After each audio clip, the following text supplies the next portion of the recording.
She said, "I need you to leave for a bit, my friends are coming and they don't like you." I replied, "All right," and moved out for good.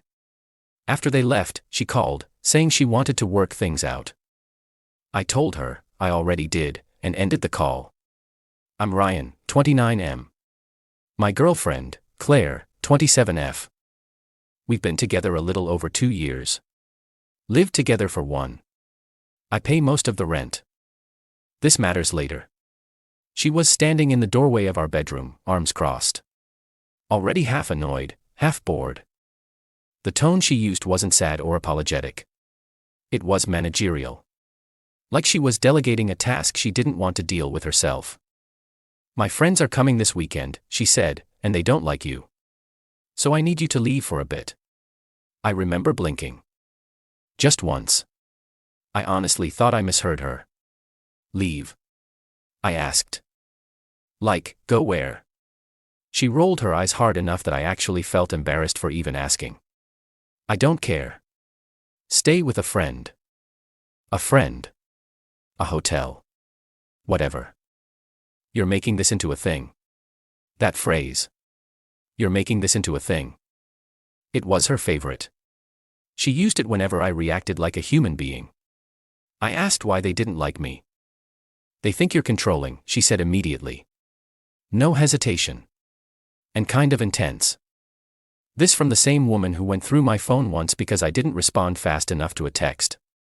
I laughed a little, not because it was funny, but because my brain hadn't caught up yet. "So your solution is to kick me out?" She shrugged. "It's temporary. Don't be dramatic. We'll talk after they leave." That was the moment. Not the request. Not the friends. The way she assumed I'd comply. Like I always did. Like I'd grab a bag, apologize for existing, and wait quietly until she decided I was allowed back. I looked at her and said the only thing that felt honest. "All right." Her shoulders visibly relaxed. She smiled, relieved. "See? That wasn't so hard." She turned back to her phone. Conversation over. I didn't argue. I didn't explain. I didn't defend myself. I went to the closet and started packing. She didn't notice. And that's how it started. At first, I told myself I was just being practical. A weekend bag turned into a suitcase. A suitcase turned into 2. I grabbed work clothes, casual stuff, chargers, documents. Then the quiet things started hitting me. The little routines I didn't even realize were habits until I was undoing them. My toothbrush. My coffee mug. The hoodie she always borrowed but somehow never returned. She finally looked up when I unplugged my monitor. "What are you doing?" she asked, frowning. "Packing," I said. "For a weekend you need all that." Her tone was already sharp, like I was inconveniencing her. I shrugged. "Might as well." She scoffed. "You're so dramatic. You always do this passive-aggressive stuff." That stung more than I expected. I wasn't raising my voice. I wasn't accusing her of anything. I was literally doing what she asked. She leaned against the counter, watching me like I was a child throwing a tantrum. "You know they only don't like you because you're weird around them, right?" There it was. The justification. "Last time," she continued, "you corrected Emily about politics in front of everyone, and you always look annoyed. It's uncomfortable."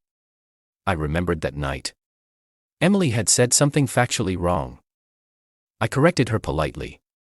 Claire had squeezed my leg under the table, a warning squeeze. I didn't argue now. I just nodded. "Okay," I said again. She hated that. I could see it. No fight meant no control. "You'll be back Sunday night," she said, like she was setting a calendar reminder. "We'll talk then." I zipped the suitcase. She added, casually, "Oh, and don't text me while they're here. I don't want it to be awkward." That sentence landed heavier than the rest. Not don't argue. Not give me space. Just, don't exist. I paused at the door and looked at her. She was already scrolling again. "Yeah," I said. "Got it." I walked out carrying 2 suitcases and a backpack. She didn't follow me. She didn't ask where I was going. She didn't say she loved me. The hallway smelled like someone else's dinner, and the elevator mirror showed me a guy who looked calm but felt strangely hollow. I told myself it was temporary. I was lying. I stayed at my friend Mark's place that first night. He didn't ask many questions, which I appreciated more than advice. He just handed me a beer, pointed at the couch, and said, "Door locks automatically." I slept like garbage. Saturday morning, my phone buzzed. Not Claire. A Venmo notification. She'd charged me for my half of utilities. Due that day. I stared at it longer than I should have. Even now, while I was technically homeless at her request, I was still expected to function like the dependable background character in her life. I paid it. That was my first mistake. Around noon she texted. "Everything good? Not are you okay? Not thanks for understanding. Just a status check." I replied yeah. 3 dots appeared. Disappeared. Then. Cool. We're doing brunch then drinks. Might be a late one. I imagined them in our apartment. On my couch. Drinking my alcohol. Complaining about me like I was some shared hobby. I muted the chat. That afternoon, something shifted.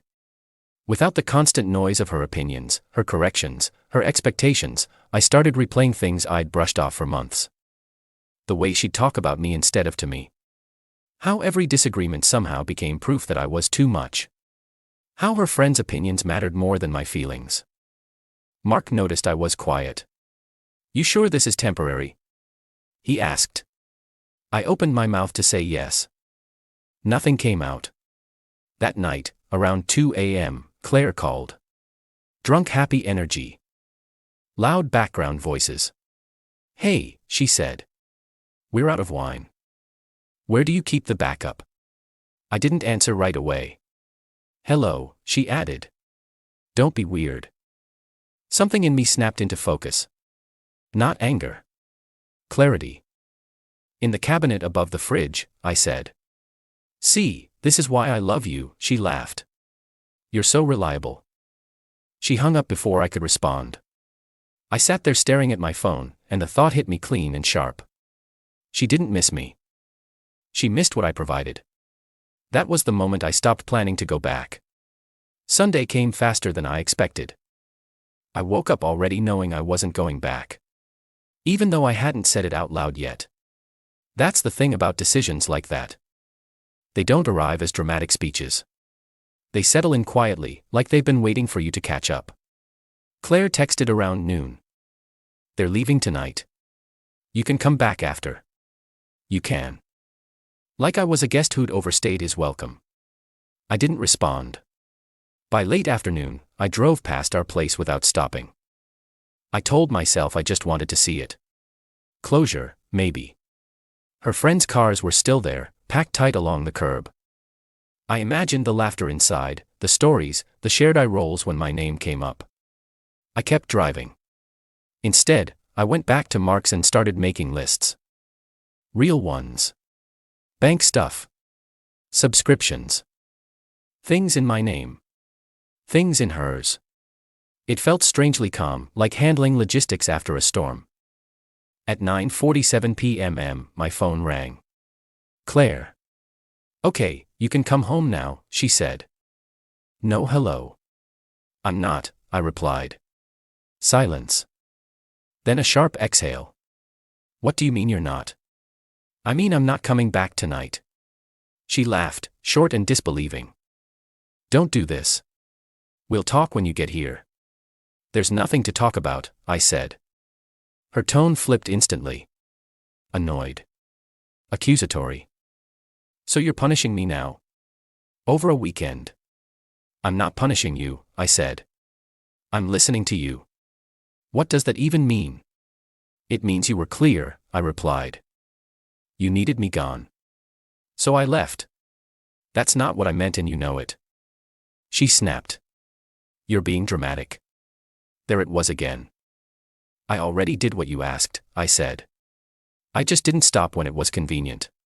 She started talking faster then, layering excuses on top of each other. Her friends were stressed. They'd had a hard week.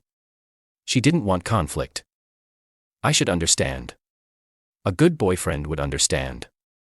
That word good. Always conditional. I'll grab the rest of my stuff tomorrow, I said. What? Her voice cracked. Just slightly. Ryan, stop. You're overreacting. No, I said calmly. I'm reacting correctly. Just late. She went quiet. Then, softer. You're really leaving? Yes. She hung up without saying goodbye. I stared at the phone for a long moment, waiting to feel regret.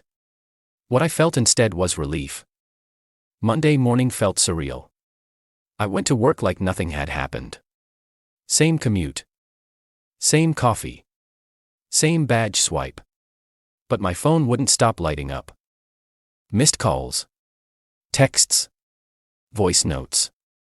Claire had moved on from confusion to irritation to something that sounded suspiciously like panic. You're really blowing this up. Everyone thinks you're being immature. Can we just talk like adults? That one almost made me laugh. I waited until lunch to respond.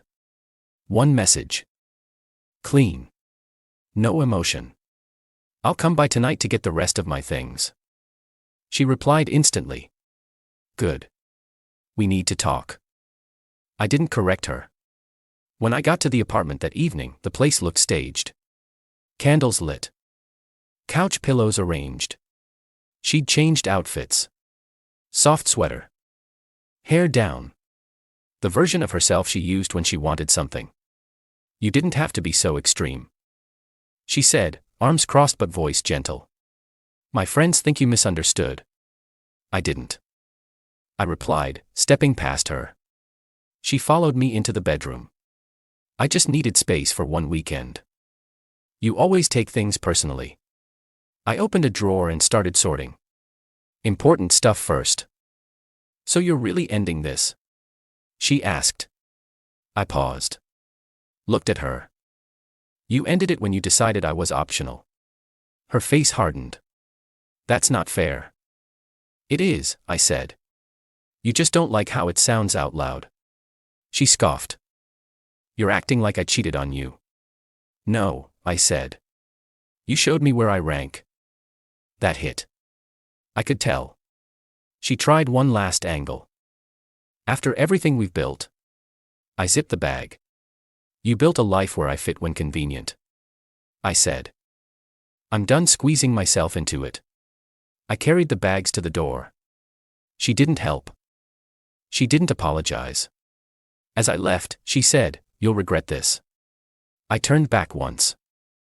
No, I said quietly. You will. And I walked out. 3 hours later, my phone rang. Claire. I've been thinking, she said. Maybe we rushed this. I think we can work things out. I didn't hesitate. I already did. Then I ended the call. And for the first time in a long while, I slept without waiting for someone else's permission. The silence afterward was loud. For the first 2 days, nothing happened. No texts. No calls. I almost wondered if she'd finally accepted it. That thought didn't last.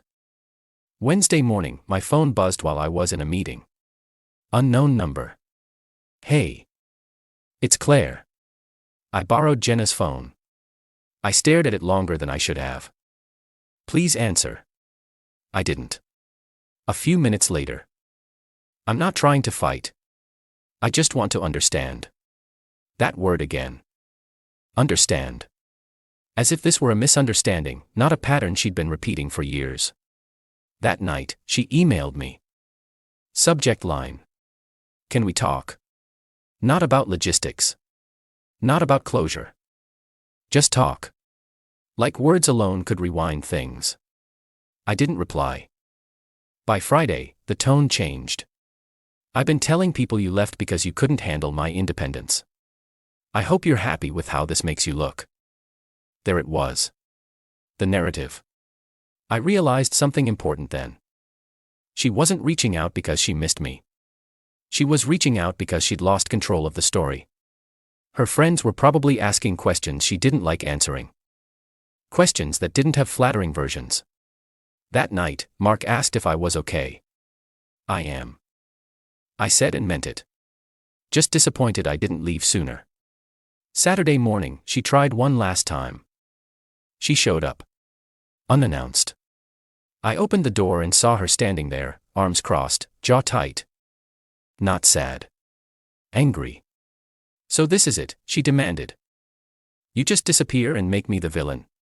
I didn't make you anything, I said calmly. I just stopped playing along.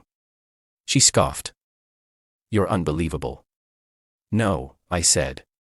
I was predictable. You just didn't think I'd ever stop. She stared at me like she was trying to decide whether to yell or cry. She didn't either. You think you're better than me now? She asked. I shook my head. I think I'm finally choosing myself.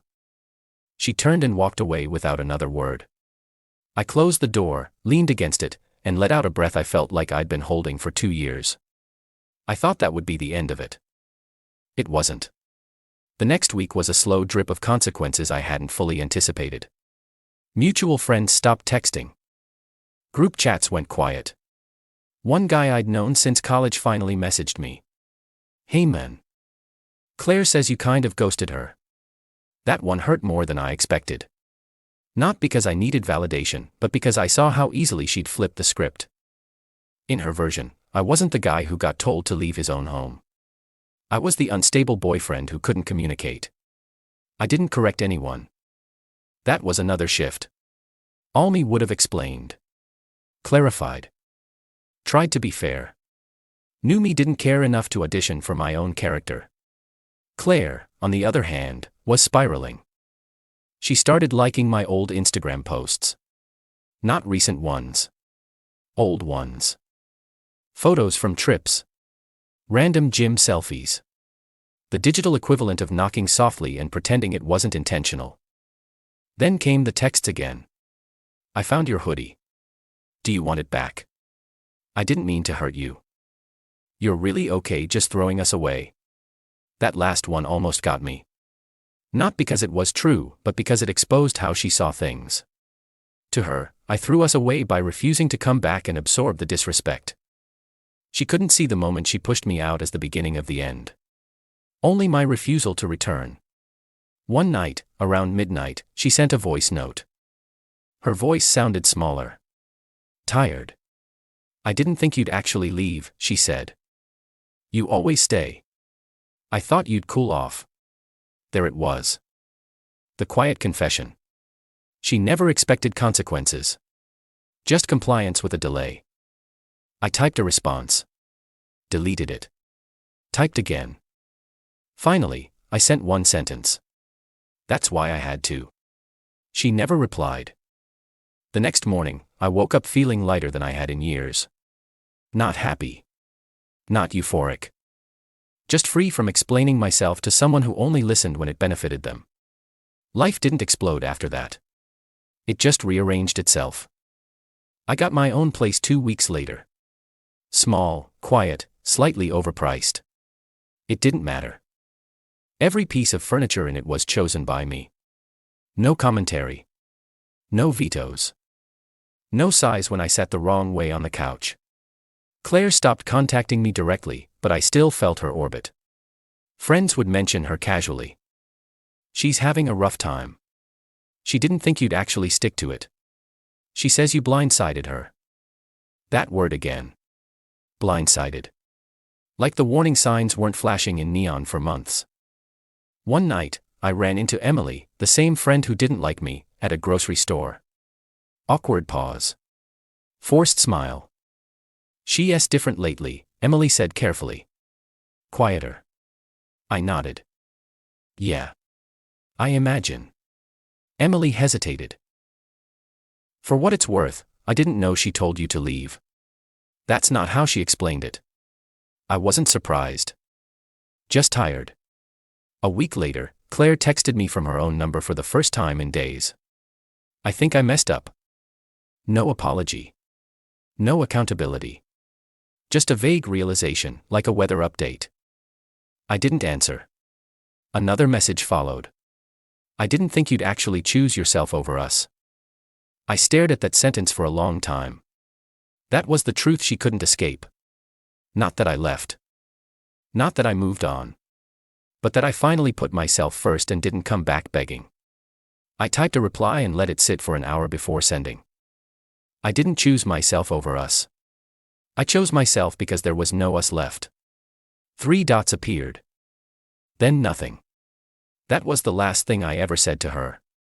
A month passed. That's when the phone call came. Unknown number. I almost ignored it, but something told me exactly who it was. Claire didn't sound angry this time. Or defensive. She sounded tired in a way I'd never heard before. I didn't think it would feel like this, she said after a long pause. I leaned back against my kitchen counter, looking at a place that was entirely mine. Like what? Empty, she admitted. Everyone left after they realized I couldn't blame you forever. That was the closest she'd come to accountability. Not an apology. Just exhaustion from carrying a lie too long. She told me her friends asked why she needed me gone instead of just asking for boundaries. Why I moved out so easily. Why I didn't chase her.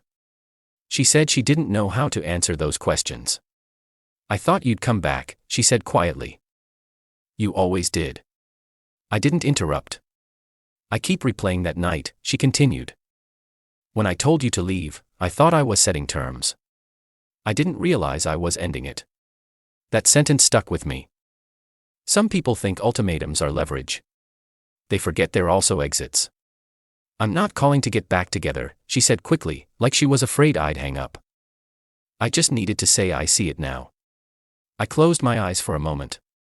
I'm glad you do, I said. I just wish you'd seen it when it mattered. She didn't argue.